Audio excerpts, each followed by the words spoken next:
Kailangan mong malaman ang dapat pag-aralan. Huwag mag-alinlangan, patuloy ang paglaban. Kailangan mong malaman ang dapat pag-aralan. Huwag mag-alinlangan, patuloy ang paglaban. Maging matatag sa pag-attend sa learning camp. Hindi dapat susuko abutin ang pangarap. Maging matatag sa pag-attend sa learning camp. Hindi dapat susuko abutin ang pangarap. Learning camp, masaya sa learning camp. Hindi ka mahirapan sa kailangan matutunan.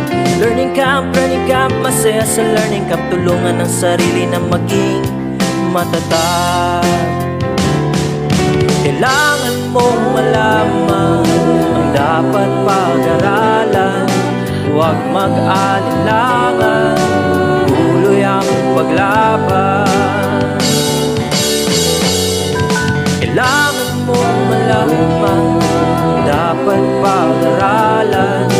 Huwag mag-alinlangan, tuloy ang paglaban. Learning camp, masaya sa learning camp. Hindi ka mahirapan sa kailangan matutunan. Learning camp, masaya sa learning camp. Tulungan ang sarili na maging matatag.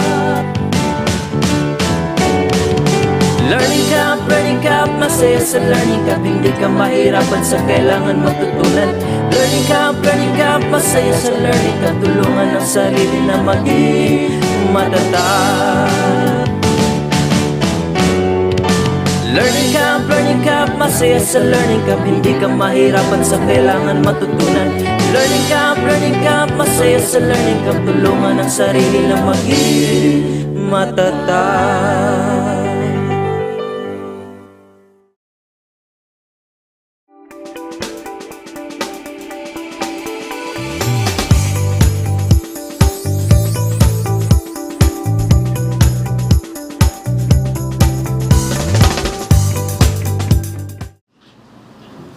Good morning, Zamboanga Division.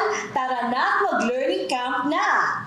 We welcome you all to the third episode of Kumustahan and Kapehan sa National Learning Camp, and this is brought to you by the Division of Zamboanga del Sur. Good morning, Sir Ton. It's an honor to be your co-host again in the episode 3 of the Kumustahan and Kapehan sa NLC. The feeling is always mutual, my dear Kathleen. So, our first 2 episodes went viral. Yes. That is why we would like to thank our teachers, our learners, and even our stakeholders for always watching our Kumustahan and Kapehan sa National Learning Camp.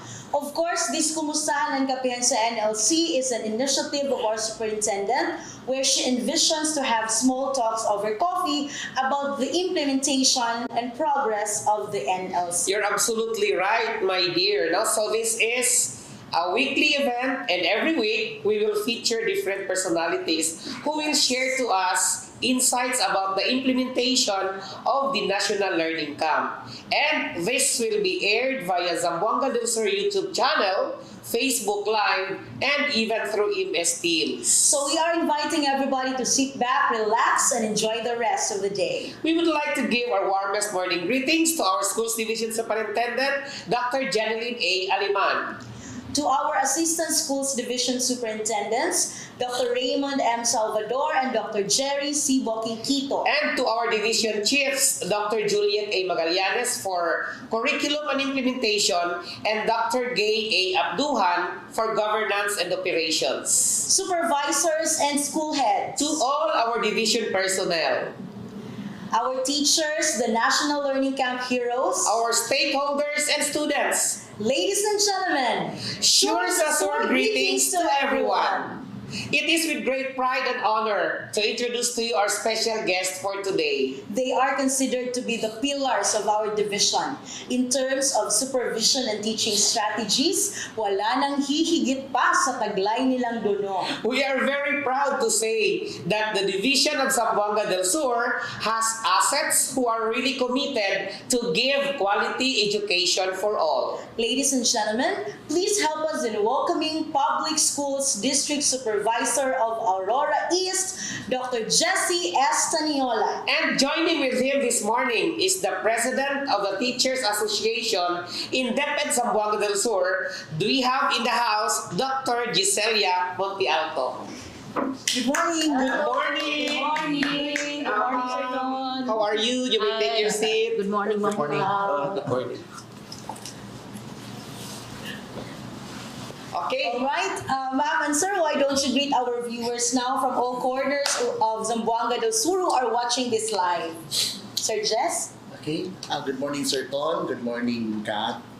At the outset, I would like to take this opportunity of thanking our top management of the Division of Zamboanga del Sur for this opportunity to get invited for this Kapehan sa Division of Zamboanga del Sur Episode 3, to our Schools Division Superintendent, Dr. Janeline Aliman, our ESDSS, Dr. Raymond Salvador, and Dr. Jerry Boquinquito, and also to our two chiefs, our CID Chief, Dr. Juliet Magallanes, and Dr. Gay Abduhan. And also, special greetings to all our school administrators who are taking the lead in the implementation of the NLC, our frontliners, our teachers, and our students as well, and our stakeholders too. All right. Good morning. Ma'am Jess? Hi, good morning, Ma'am Kat. Good morning, Sir Ton. Good morning, Zamboanga del Sur. Special greetings to our SDS, Dr. Janeline Aliman, to our two ASDSS, Dr. Jerry Boquinquito, and Dr. Raymond Salvador, to our CID Chief and our SGOD Chief, to all the administrators, my NLC volunteers, and to our student participants of NLC, magandang umaga po sa ating lahat. Magandang umaga din naman sa iyo, no? It's so rewarding on our part to hear such greetings from one of the best teachers in our school's Correct. division. We have really started this right. Okay, so you know what? The people are happy. We are happy that we are successfully implementing the NLC, and it has been 2 weeks of implementation. And we believe that the public schools district supervisors are conducting this monitoring to the schools who are implementing this NLC. Now, we just would like to know kung ano talaga ang nangyari during your rounds, your monitoring, Sir Jesse. What happens? Can you give us the picture about the learning spaces that are being used as camp by our learners? How is it done? Okay.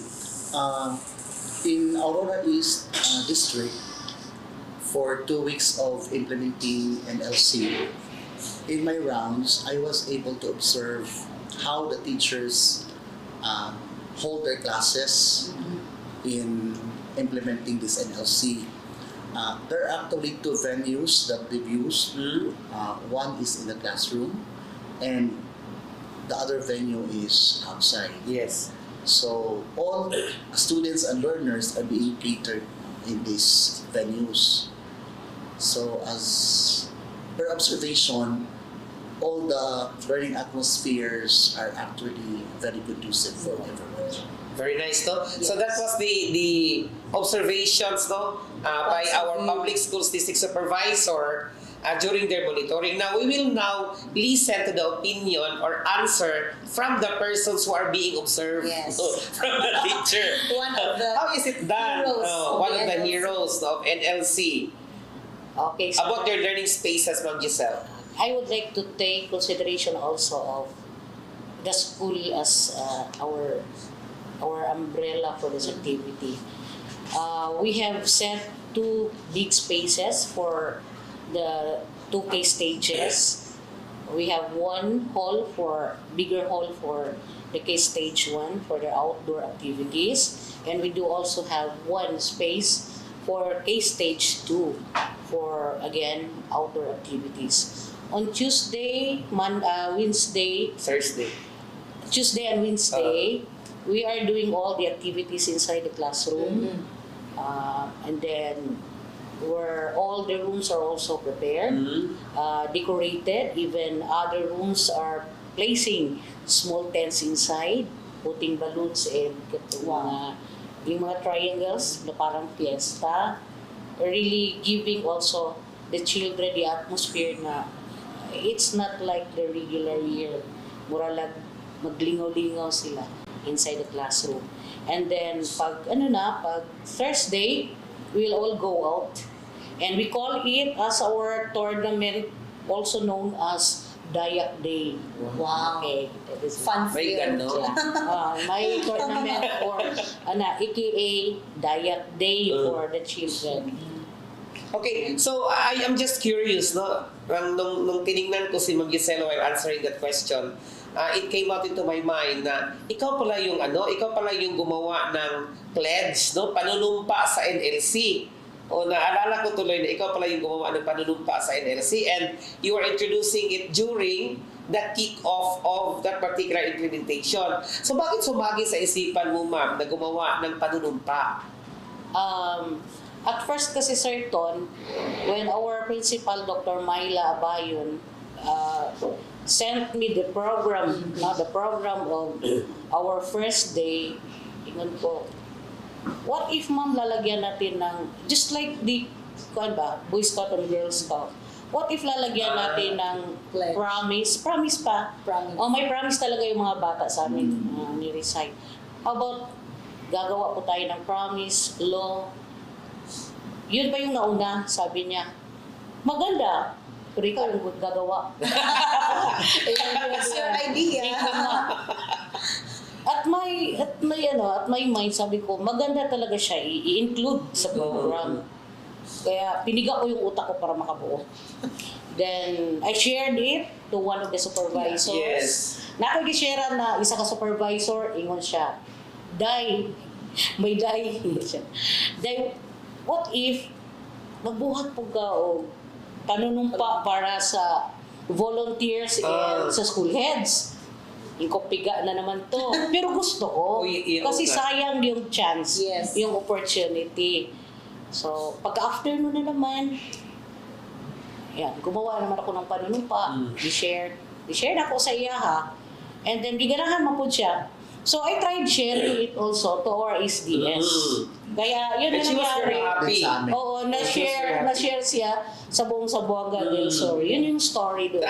Ang dami talagang lumabas na mga Yes. pangyayari, Initiatives. magandang pangyayari na Yeah. dahil sa NLC.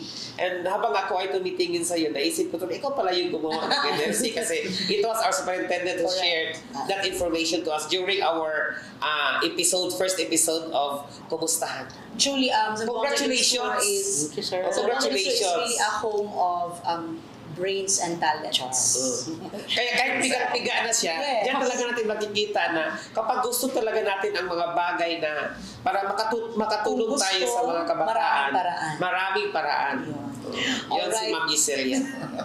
And I think this next question is for Ma'am Giselia. Where schools also are giving maximum consideration on the manifestations of inclusive learning. How is this done by your school, ma'am? Yes, ma'am. We were accepting all kinds of learners. Wala po tayong pinipili, whatever are the levels of learning. And then, so far naman, umabot tayo ng almost 400 na Imagine. participants sa Mulabi RPS Band Center. By that, sinisegregate namin according to level para makater yung needs talaga nila. And then, we follow the arrangement of reading siya, wherein we group it to emerging, which is equivalent to Ton. Sa 7 and 8, equivalent po siya sa itong Enhance.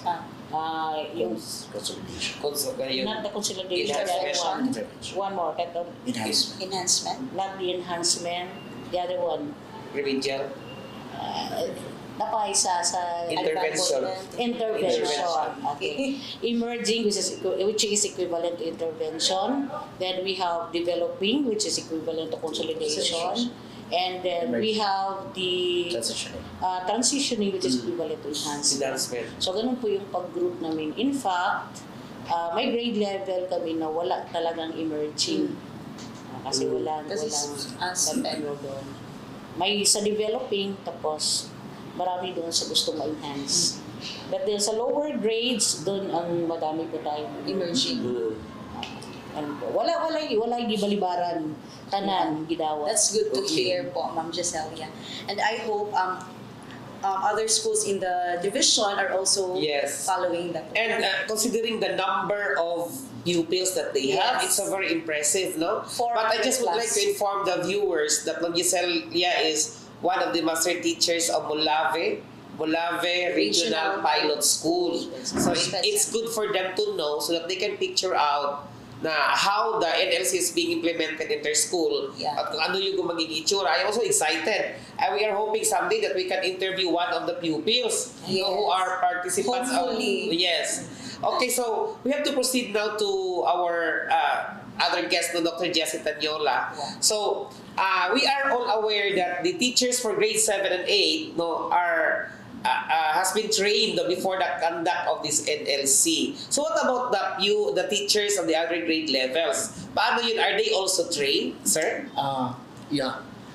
In other grade levels, the teachers are having their last session in which they can also enhance their teaching competence by having that collaborative session with other colleagues and other teachers in a group, and then raise some concerns that would enable them to actually improve their teaching prowess in the implementation of Okay.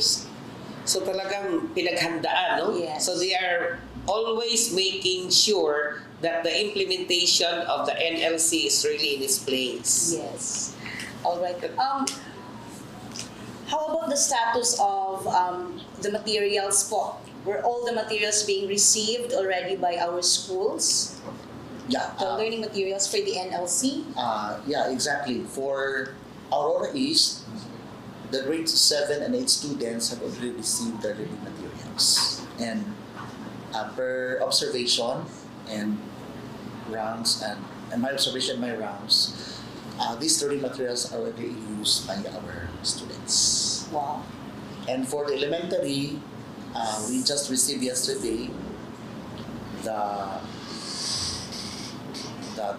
K to grade 3 learning materials. All right. That's for Aurora East. How about Molave, ma'am? Same with the other district man siguro. We also received ours yesterday. But then before that, sa first week natin, may mga materials Yes. naman tayo soft copy. So yung mga teachers voluntarily again, spending their own para ma-produce talaga. Resourceful talaga yung mga And then we see to it also that aside from those materials, kailangan they are going to think of fun-filled activities na di lang yung nandoon, but to enrich kung anong meron doon to make it a interactive day for the children. Okay, so I'm just curious, no, because today is Monday. Yeah. And every Monday and Thursday, our teachers will be having this collaborative expertise session. So it is expected that in our schools today, they are in a respective place to do Yes. this collaborative expertise session. Monday and Friday. How is it done in your district, sir? Is it by school, by cluster, or by district-wide? Regarding the holding of collaborative expert sessions for Aurora East, during Mondays, the teachers will gather around in their respective schools to prepare and plan out for the lessons to be delivered For Tuesday, for Wednesday, and Tuesdays, Thursday. Wednesdays, and Thursdays. And on Fridays, we actually agreed, all teachers and school heads to gather in the district by grade level. Okay. So we did it that way so that there will be a so-called collaboration between and among the teachers in all of the schools implementing the NLC. Okay, that's good, no? So, what about in your district, Ma'am Giselle? How is it done? In Mulawi East District, sir, I would like to start it on a Friday. Okay? So our district supervisor decided to have a district-wide block session wherein we are grouped according to subject area. For English, we have one group for reading kasi iba yung nature of delivery of the lesson, and then we do have one for the higher, like in stage 2. And we also have the mathematics group catered in one of the schools of the district. Ganun po. And then, sharing po kami kung ano yung mga na-practice, mga good practices, tapos realizing kung alin po doon ang effective na pwedeng gayahin ng other schools. Then sharing also new ones. And then interaction kung alin po ang pwedeng magamit. And then sa Monday, kung ano man yung napag-usapan on the Friday, doon na kami sa school. And then preparing. Yes. Munang gusto ko mo yun starting from the Friday kasi nandoon yung collaborative sharing of the different teachers, different volunteers sa iba't ibang school. Kasi iba-iba yung experience sa mga school. Then iba-iba rin yung level ng mga bata. So, pag Monday na, sa school na namin, by group na naman, and then looking back at what has been shared during the Friday, kung effective ba sa aming mga bata, and then finding other means kung hindi pwede sa amin. Galing. Yes. Personally, I find the plotting of the NLC days really helpful to the teachers. Yes. May time na for feedbacking, sana ganun din pag hopefully. Ganun din talaga. Ganun talaga ang expected na the NLC should be implemented in schools. Pero kasi kanya-kanya kasi yan na every district has its own way of implementation kasi iba-iba din ang context ng respective schools and respective districts. Kaya nga, I've been asking the district supervisor how it is implemented in his district and on the end din sa teacher. Considering my school sa Aurora naman, malayo na talaga.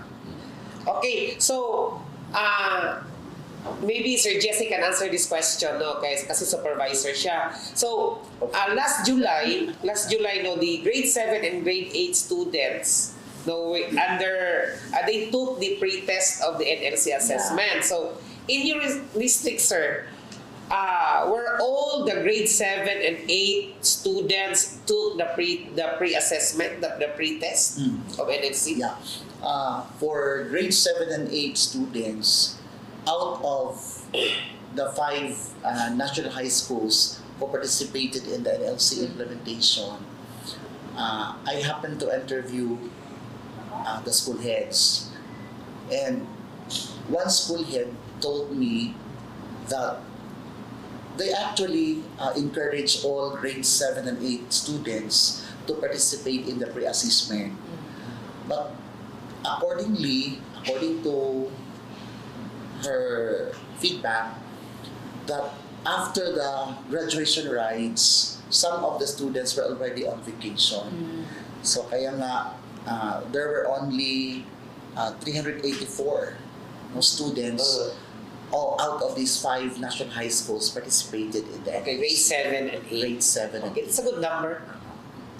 All right. So yeah. Thank you, Sir Chess. This next question is for Ma'am Giselia. What were the things that our nurses or our school health personnel ensure to assure maximum safety of our learners during the camp po? Sa start pa po ng planning namin, that was also part of our plan to become our stakeholder na pa ang nurses. Aside from yung responsibility talaga nila. Yes. So part na po ng plano namin to really include our district nurse as to ensure the safety of our children. May automatic po tayo na tatawagan in case may mga health conditions na ma-encounter tayo inside the campus. And then, from the start naman, even during the opening, andun po yung nurse natin. Present talaga siya. With our district supervisor, Dr. Arturo Jr. Aquina, nagit sila dito giving giving advice, giving, say, information, and a ready number to call in case may kuan po tayo. That's good to hear. Tapos nagbigay din siya ng schedule for all the schools in the district kung kailan siya pupunta doon at mangungumusta. The nurses po. Wow. Kasi ganito kasi nangyari sa atin sa Schools Division of Zamboanga. So all of us, no? All of us, may may contribution in Yes. terms of the implementation of the National Learning Camp. Ang mga nurses, that they're also performing their respective roles and responsibilities that would help to the successful conduct of NLC. Yes. How about in Aurora, Sir Jess? Same din? Same, no? Our school nurse, Ma'am Maymay Sanoria, also took her rounds, no, in some of the schools. And the other day, I was noted that she roamed around the classrooms of ERPS. So making sure that all children are in good hands, are secured, are safe. And also our teachers. Yes, of course. All right. Thank you so much, Sir Jessie, Ma'am Giselia. Thank you so much for this opportunity. Nakakataba ng puso ma-interview kayong dalawa. Actually, we are looking Thank you so forward for much. this episode, Yes. where we can have the opportunity to talk, no? Yes. To talk with these people over a cup First-hand of information coffee. talaga yung nakuha natin kasi si Ma'am Giselia nagtuturo talaga. Yes. Okay, and thank you also Thank you for also for this having opportunity. us. Opportunity talaga na may share din namin. I'm sure our viewers are also happy to see you both in this episode. So at this juncture, ladies and gentlemen, let's pause for a while to give way for the dance presentation of the NLC jingle performed by one of the school heads in the division of Zamboanga del Sur, Sir Ayan Sakala. Let's Watch this.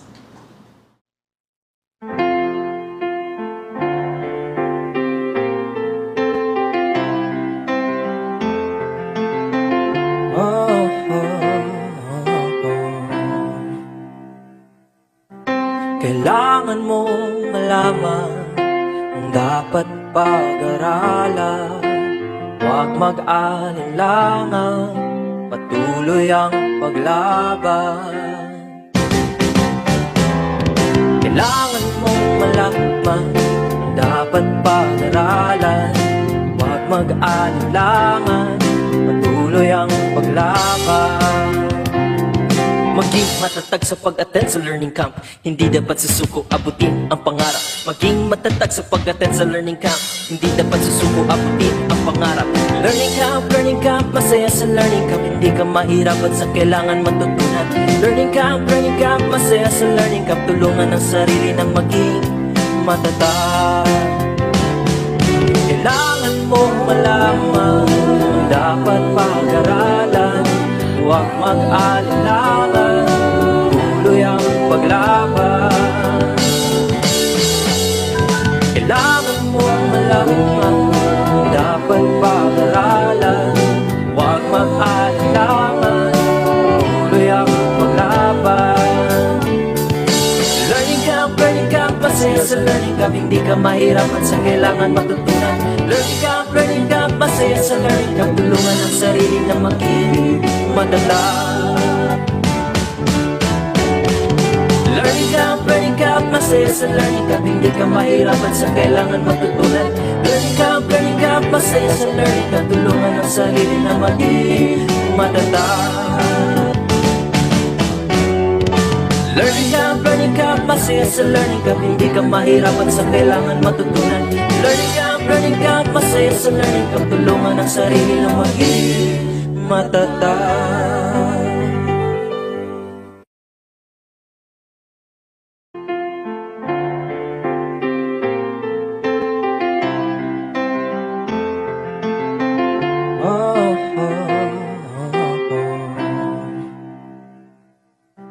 Kailangan mong malaman ang dapat pag-aralan. Huwag mag-alinlangan, patuloy ang paglaban. Kailangan mong malaman ang dapat pag-aralan. Huwag mag-alinlangan, patuloy ang paglaban. Maging matatag sa pag-attend sa learning camp, hindi dapat susuko abutin ang pangarap. Maging matatag sa pag-attend sa learning camp, hindi dapat susuko abutin ang pangarap. Learning camp, masaya sa learning camp, hindi ka mahirapan sa kailangan matutunan. Learning camp, masaya sa learning camp, tulungan ang sarili na maging matatag. Kailangan mong malaman ang dapat pag-aralan, huwag mag-alinlangan, tuloy ang paglaban. Kailangan mong malaman ang dapat pag-aralan, huwag mag-alinlangan, tuloy ang paglaban. Learning camp, masaya sa learning camp, hindi ka mahirapan sa kailangan matutunan. Learning camp, masaya sa learning camp, tulungan ang sarili na maging matatag. Learning camp, masaya sa learning camp, hindi ka mahirapan sa kailangan matutunan. Learning camp, masaya sa learning camp, tulungan ang sarili na maging matatag. Learning camp, masaya sa learning camp, hindi ka mahirapan sa kailangan matutunan. Learning camp, masaya sa learning camp, tulungan ang sarili na maging matatag.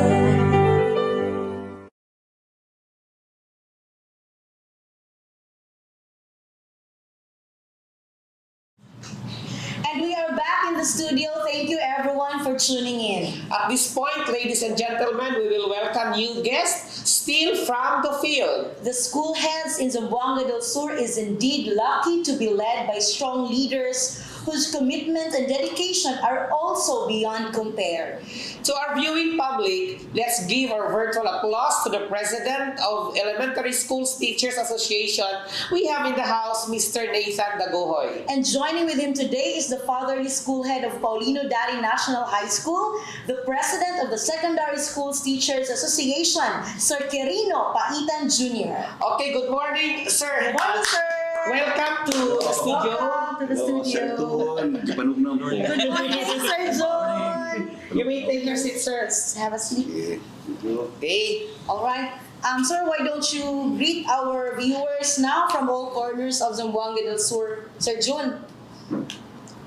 Okay, before I would like to greet to our schools division superintendent, Ma'am Jeneline Aliman, the two assistant schools division superintendent, Sir Raymond and Sir Jerry, the two chiefs, Ma'am Gay and Ma'am Juliet, to the education program supervisors, Sir Tuan, and our chiefs, Ma'am Kathleen, and especially to Pitogo District, Wow. headed Yun. by our brilliant SDS, Ato kini. Dr. Marites Abad, and of course, to our school, Paulino Dari National High School. To all of us who are listening in this platform, good morning. Sir Nathan. A pleasant and productive morning to everyone, especially to our schools division superintendent, Ma'am Aliman, and the two ASDS, Sir Raymond and Sir Jerry Booking Quito, and also the two chiefs of the division in the person of Ma'am Giabduhan and Ma'am Magallanes. To our district supervisor also, I would like to greet Sir Arturo Jr. is Antiquena, the Matang Lawin, sa Sur. To all the viewers, parents, the teachers in the field, good morning. Okay. Right. Let's get Very this good started. morning to our two gentlemen. Yeah. First time na lalaki Yes. both yung natin guest. Okay, this first question is for Sir June. During a meeting with the Second Congressional Commission on Education on May 18, Education Undersecretary Gina Gonong said one of the problems they were anticipating with the implementation of this National Learning Camp was the added burden it would put on teachers. Now po, in our daily monitoring and observation, do teachers really feel the burden, Sir June, in Pitogo? specifically in Paulino Dari National High School? Okay, first of all, the kick-off of the NLC started just July 24. Yes. And 2 weeks of implementing, when I monitor, roam around the different camps, because in our school we have only 2 camps for grade 7, 2 camps for grade 8, 1 camp for grade 9, 1 camp for grade 10, and we have an advanced in grade Advanced. 11, advanced subject for grade 11. So during our conversation, I found no, I shall we say, burden on the part of Wow. the teacher, because according to them, sir, we volunteer ourselves. With evidence yan. Yes. No burden on giving tasks, because we personally and willingly volunteered to render services to the clientele, sharing our commitment to the help the department retrieving learning loss on the part of the learners. Imagine. So I think 100% because there are 17 volunteer teachers who undergone the Training. tourism training. So in our school, I feel we don't worry because we are seriously implementing the Yes. Okay, so I believe, magaan. No, they did not feel the Nag-i-enjoy burden. siguro talaga yung mga Yes, teachers. because they have the heart to do the task. Correct. Okay, what about in your school, Sir Nathan? Speaking about burden, it depends upon the person, especially to the teacher. Correct. If the teacher has this dedication and commitment in the service, then I think it is not a burden on the part of the teacher. If the teacher do not have the dedication and commitment to the service, I think it would be a burden. So that's it. Oh, hindi lang sa NLC, no? Hindi lang sa NLC. Yes. Even in our daily undertakings, The classroom setting talaga. if teachers don't really have the heart to do the task, no? Mabibigatan talaga sila. But based on the statements of these 2 gentlemen, talagang their teachers are really into the implementation of the program with the heart. Yes. even to us, division personnel, Yes. it will also be applied. All right. Okay, so I think this question is for Sir Nathan. No? How is the implementation of the National Learning Camp in your school? So in your school particularly, how is it done? In response to the National Recovery Program of the Department of Education, by implementing the National Learning Camp, we were able to enroll 70% of the learners out of in the previous data, school year data. It's because we were able also to conduct a advocacy program to the parents. We call a meeting, General Assembly meeting, prior to the enrollment registration, prior to the registration of learners to attend the learning camp. So we were able to convince parents to include their children, especially because of the shall we say, because there is a need to really to close the gap of learning in our learners because of the as always say as always our secretary say, it's because of the COVID-19, it's because of the Learning process. There is a learning gap happens in our learning status of the learners. That's why I explained to the parents, and they understand that there is a need, to register their children. So that's it. We were able to come up with the 70% of registration out of more than 200 pupils. So 70%.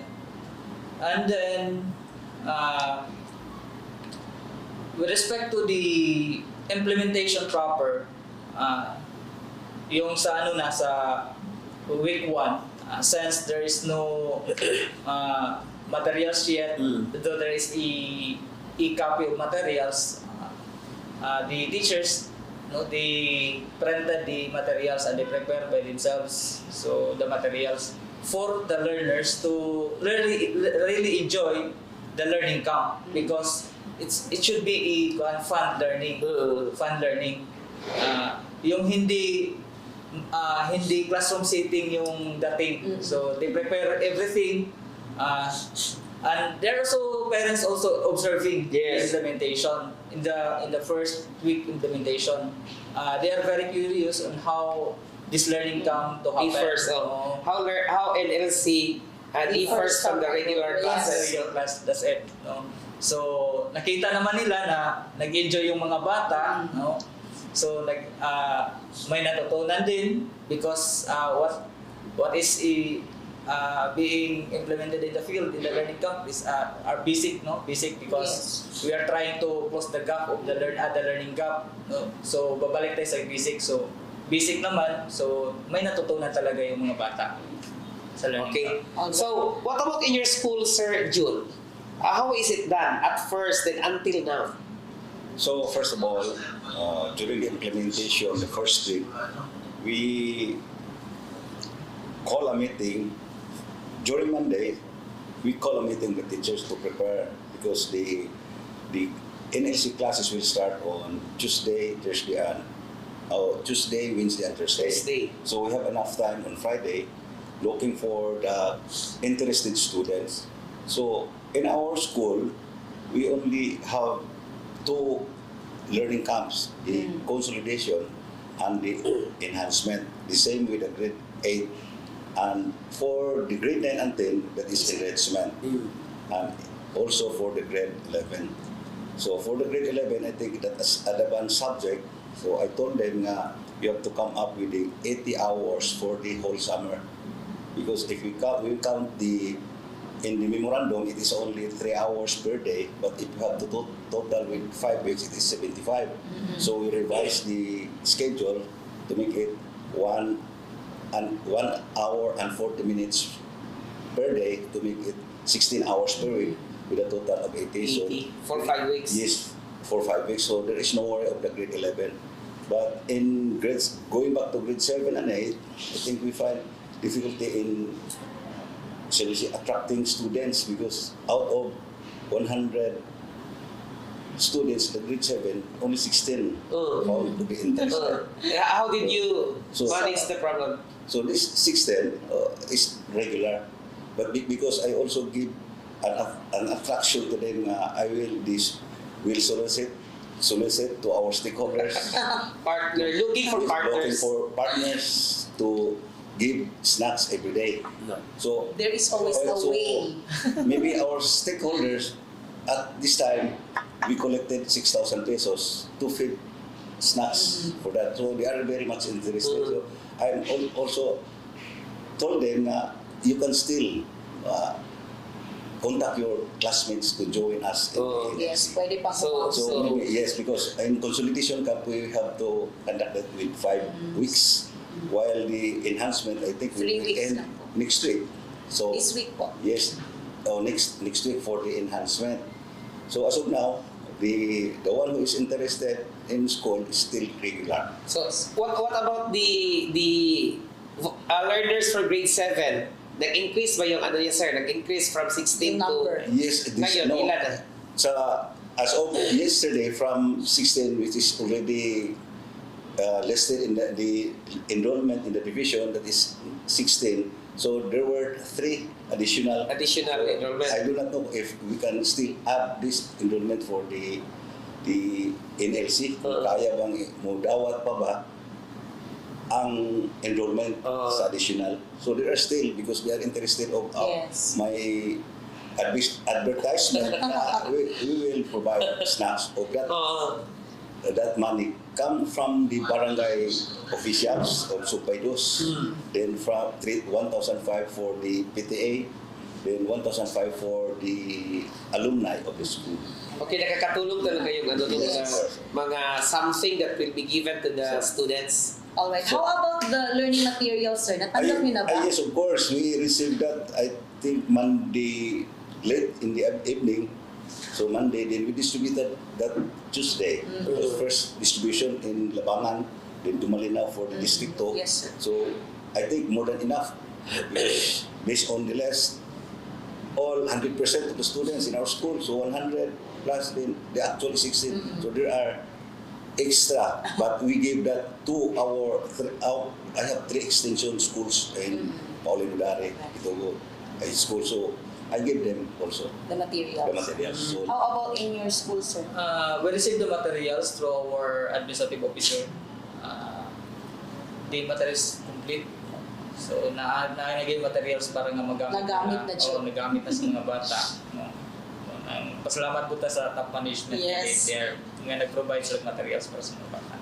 Okay, so the same question with Dr. Tanyula and Ma'am Gisela in our first set. So we are just curious as to how the collaborative expertise session has been implemented also in your respective school. Is it done? Are your teachers doing it in your school only, or are they traveling from your school to another just to collaborate with other teachers from the other school?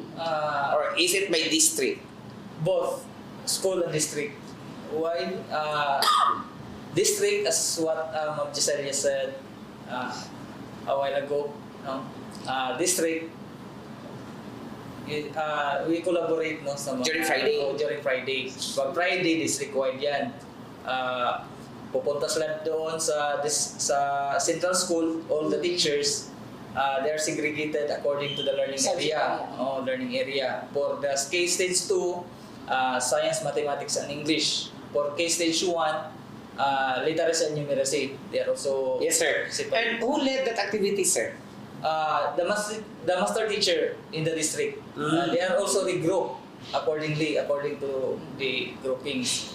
Then in that way, no, pag nag-regroup na, sharing of ideas, sharing of experiences, sharing of best practices in the school.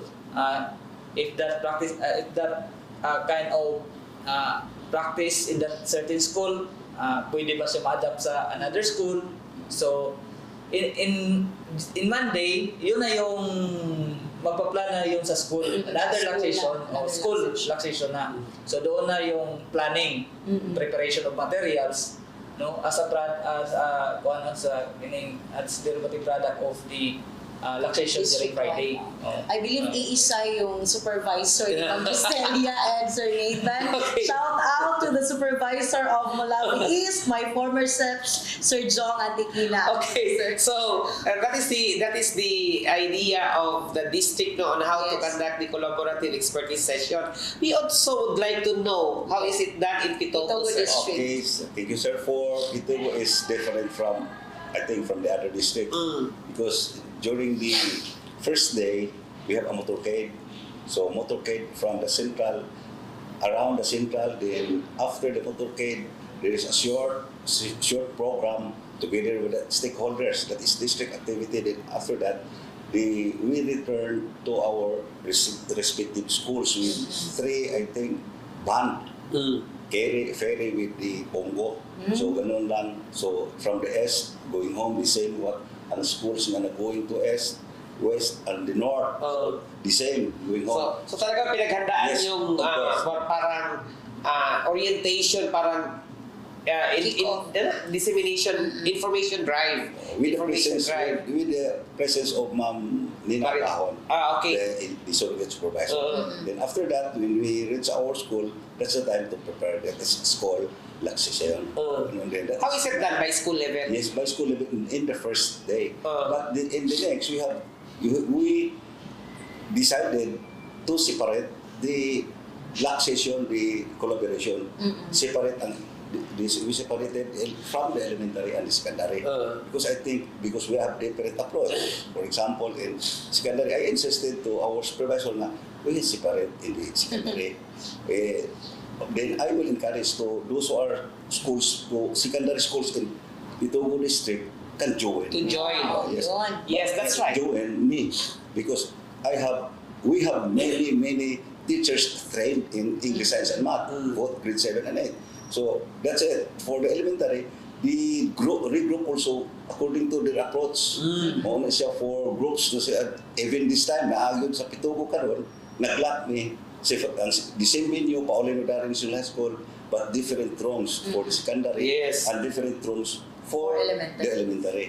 So that's it. So there is no problem on during Monday and Friday because there are also division person who monitor. Yes. So, according to our supervisor, Ma'am Nina Abahon will also come. So mga to. So, Kaya nga sabi ko, lahat tayo ay Yes. gumagalaw. Actually, after this Kapehan, we will also be monitoring districts. Okay? May tanong lang po kami when it comes to our teachers, do they experience issues as to making the schedules of the learning areas in the respective camps? Sir Nathan. With respect to sa schedules of the learning areas, especially in our school, because we are in a barangay school. Mabuhay, sir, mabuhay. Parasan. Parasan. So, medyo yung the number of teachers is medyo kaunti lang, no? Kasi solid. Since for the K-Stage 1, we have the emerging K-Stage 1 and 2, from grade kinder to grade 6, our clustering is emerging, developing, and transitioning, and that will be happening in every grade level supposedly, no? From grade 1, may emerging, may developing, may transitioning. Grade 2, the same. Grade 3, the same. So if we are going to do that, medyo mahirap. Talagang may issue in making schedules of the learning areas. So yung ginawa namin in the school, we regroup them according to K-Stage. So yung K-Stage 1, isa lang yun para yung mga teachers, we do the support system, not partner. Yun ang ginawa namin as a solution, support system. So pag sa K-Stage 1, si literacy and numeracy, so dalawa na lang. So yung emerging, developing and transitioning, so pag mag-handle si literacy in charge sa emerging, then si teacher in charge for developing and teacher in charge for transitioning, so tatlo lang yung teachers na magagamit. So pag for literacy, pag mag-numeracy naman, so may in charge din yung nag-handle sa literacy will support. Ganon ang ginawa namin. The same also in the K-Stage 2 para ma-arrange talaga yung schedule nila. It's to cope with the lacking number of Who teachers. initiated that scheme, sir? Kami lang po sa paralan. Kasi wala kasi kaming masyadong maraming teacher. Okay. Though they volunteer, Kaya hinahanapan ng paraan. Yes. though they volunteer, 100% of the teachers in Teachers. Barasan Elementary School, nag-volunteer naman lahat, walang hindi nag-volunteer. Pero kulang pa rin yung number of teachers to handle the learners. Sir, what about in your school, Sir Jun? In May our issues school, ba na ganyan? Paulino National High School, I think opposite. Because Madami? there are 17 teachers who Volunteers. voluntary and undergone the Training. and there are additional of 5 to make it a total of 22. Sumobra But yung teacher. the number of camps, actually in our camps, does not coincide with the number of teachers. I think, even shall we say, there are more teachers Teachers. volunteer compared to the number of camps created. So, in our case, we Walang problema in shifted- terms of distribution of funds. Yes, we shifted by shifting. So maybe half of them will just Support. render services 2 to 3 weeks. So not fully 5 weeks because shifting. First 2 weeks this teacher, then the last 3 weeks, if it is consolidation, will serve as the remaining days. So nobody in our school will receive 25 days service credits. It's only 10 or 15. Depending on the days that Yes. they have served. Yes, because there are more volunteers in our case.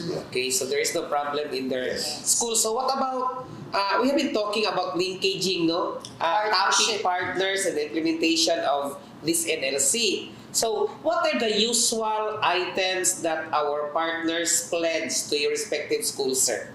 I think, Sir Nathan will answer that first.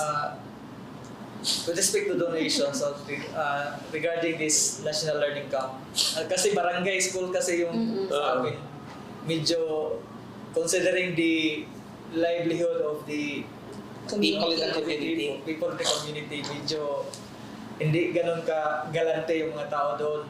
Unlike in the doon sa sa town proper, medyo maraming mga tao doon na mga galante. Pero sa barangay, wala. But the BLGU promised us to give, but still yet a promise, promise pa.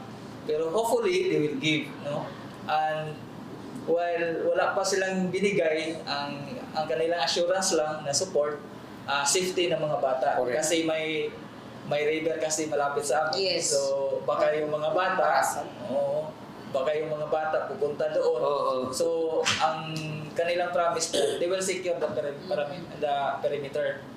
Kasi may mga bata kasi na sabihin na pupunta sa school para sa learning camp at hindi pupunta doon, naliligo lang sa ilog. Yun ang promise nila. Di-deploy barangay tannods for the safety doon sa mga river banks. So, safety is more than any items that they can give. Yes. Okay. So, I think we have more of the donors from Pitogo. Yes. Okay. For Pitogo District, especially in our school, as what I have said well ago, that before, I would like to thank all again the Public School District Supervisor of Pitogo who initiated the kind of solicitation. We talked to ABC President and the barangay captain also observed by those Pauline Udari National High School. He pledged to give 3,000. Right? Then I think that's a few hours we received the 3,000. So thank you very much Now na. for giving that amount of money to Hashtag karon dayon. they give 3,000 for the BLJU. Now, I also met the president of the PTA asking to help for our learners. So he promised me and actually give Karon dayon. Yes, of course. Karon dayon The award? 1,005. Then I solicited also 1,005 put to the president of our alumni. And there is already funding for the alumni. So they gave also 1,005. So as of now, we received 6,000 at least already spent starting other days na to give snacks to all learners in the NLC. Yun. I received all the total of 6,000 pesos. Hopefully, the BLGU of Barasan is watching this episode so ma-remind sila sa kanilang promise. Okay, so before we will end this episode, I just Yes. would like to insert this question. This question popped up into my mind last night to ask this to our two gentlemen. So, how in your end, because you're both school heads, you are from elementary and St. Jude is from secondary. So, paano ninyo nasigurado that the activities that our teachers are doing every day are fun-filled? During Monday, when we plan the activity, so we gather in one area. Though they are grouped in K-Stage 1 and K-Stage 2 during the planning, but my presence there, to supervise them with their plans. So I assure na kung ano yung gagawin nila at ginagawa nila. Yung gagawin ba nila sa Tuesday, Wednesday, Thursday, I check also kung base doon sa binigay na competency, yung mga guides, yung mga activity nila, talagang learning fun ba yun o hindi. Kasi pag ang sinasabi ko sa kanila, kunin nyo na yung mindset ninyo na classroom setting. Yes. Kasi hindi ito classroom setting. So, from the word alone camp, it should be enjoyable para sa mga bata. So, dapat yung mga activity na gagawin ninyo para sa mga bata, yung talaga mag-enjoy yung mga bata. They will enjoy the activity. Same also with the K-Stage 1. So, they have prepared for example for emerging your sand writing, yung clay, marami. So we purchase materials talaga, no? So gumagastos talaga kami sa materials for the Napapasubo ang school head. oo. Kahit wala sa budget, talagang kukuha ka ng budget para ibili ng materials. So, ang daming mga kailangang materials, yung mga toys, yung mga, para sa kids stage 1 lang yun. But for the kids stage 2, the same. So, yung printing materials, yung mga paper, ano yung ginagawa nila. So, they really prepare the materials. But we are happy to hear that, no? Yes. Na talagang, Advantage talaga na nagmo-monitor yung school head. what about in your school, Yes. sir? I'm sure it is Also, really yes, of fun-filled. course, we constructed temporary Booth. camp, Wow. camp, Parang scouting talaga. consolidation and camp. Enhancement 2, one for grade 7 and one for grade 8. Then I listened the explanation of what are your activities during FunFed. The three teachers who handle the English, Science, Math. Then according to them, after 1:45 in the PM up to 4, Tuesday they choose English as the FunFed. Tuesday, Wednesday for the math, and Thursday for the science. So they group together. The three teachers were there present. Then of course, 100% I was also there because I stayed in that school, my residence in that school. So always I roam around, even during their classes. Walang takas talaga yung mga Walang takas. So maybe I served 24 hours in our school.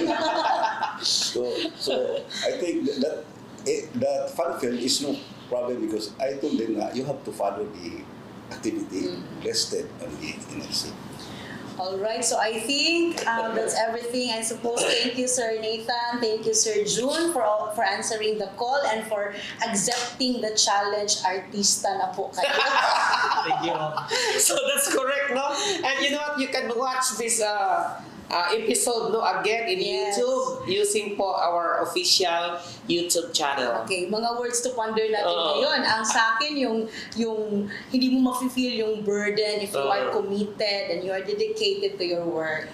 Okay, so mine also is coming from Sir June. I got the idea of intensive monitoring. Yeah. Intensive monitoring. So to make sure that the activities that are being implemented by teachers are really fun-filled. And from Sir Nathan, I got from him the idea of support system. Yun.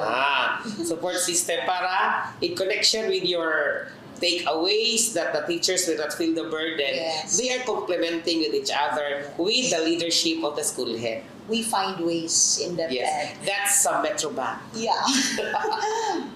Okay, so we'll see each other on the next episode of our Kumustahan and Kapehan sa National Learning Camp on next Monday.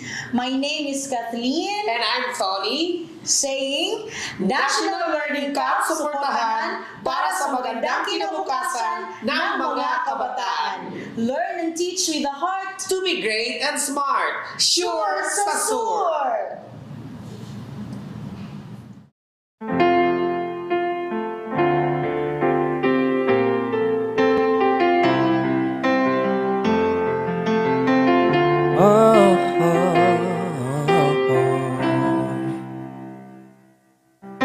Kailangan mong malaman ang dapat pag-aralan.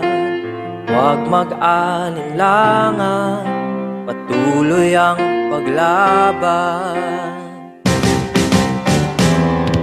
Kailangan mong malaman ang dapat pag-aralan. Huwag mag-alinlangan, patuloy ang paglaban. Maging matatag sa pag-attend sa learning camp. Hindi dapat susuko abutin ang pangarap. Maging matatag sa pag-attend sa learning camp. Hindi dapat susuko abutin ang pangarap. Learning camp, masaya sa learning camp. Hindi ka mahirapan sa kailangan matutunan. Learning camp, masaya sa learning camp. Tulungan ang sarili na maging matatag. Kailangan mong malaman ang dapat pag-aralan. Huwag mag-alinlangan, tuloy ang paglaban. Kailangan mong malaman, dapat pag-aralan.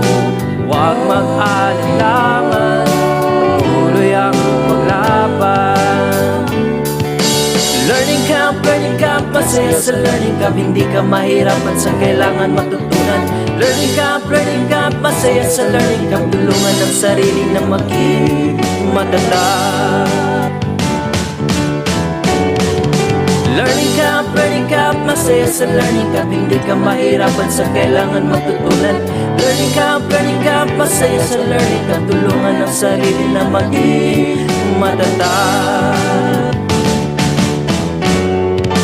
Learning camp, masaya sa learning camp. Hindi ka mahirapan sa kailangan matutunan. Learning camp, masaya sa learning camp. Tulungan ang sarili na maging matatag.